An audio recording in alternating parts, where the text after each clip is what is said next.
Bro, seroprevalence Amerika itu sudah di atas 49%.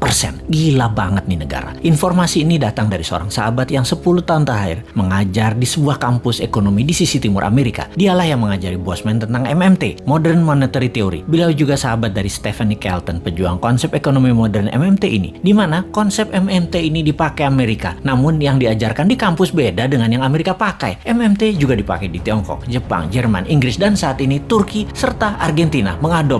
Untuk Indonesia, tenang. Kalau Newman jadi pegang kendali, pasti pakai MMT. Pada sabar ya, dan terus berjuang memintarkan masyarakat. Lihat ilmunya, fokus di ilmunya, dan jangan fokus di populernya seseorang. Karena kebanyakan mereka ingin menarik di panggung politik, fokusnya membuat populer saja. Seperti para calon-calon saat ini, mencari populer tanpa punya konsep bernegara. Kembali ke informasi sepotong di atas. Pertanyaan di kepala saya selanjutnya adalah, apaan tuh seroprevalence? Sehingga saya pun bertanya kepadanya. Seroprevalensi adalah jumlah individu dalam suatu populasi yang menunjukkan hasil positif baik untuk penyakit tertentu berdasarkan spesimen serolog atau serum darah. Jadi, menurut sahabat saya ini, di Amerika kekebalan tubuh imunitas terhadap COVID lebih dari 49,1% dari populasi. Dan ini hebat. Ditambah yang telah berhasil divaksin adalah 13,7% saat ini. Maka Amerika sudah mendekati herd immunity. Ya terang saja nonton final NBA kemarin pada nggak pakai masker. Kenapa hebat? Karena mayoritas kekebalannya didapat dari alami, yaitu natural herd immunity. Gak heran dalam diskusi di Clubhouse, Elon Musk mengatakan, unvaccinated sperm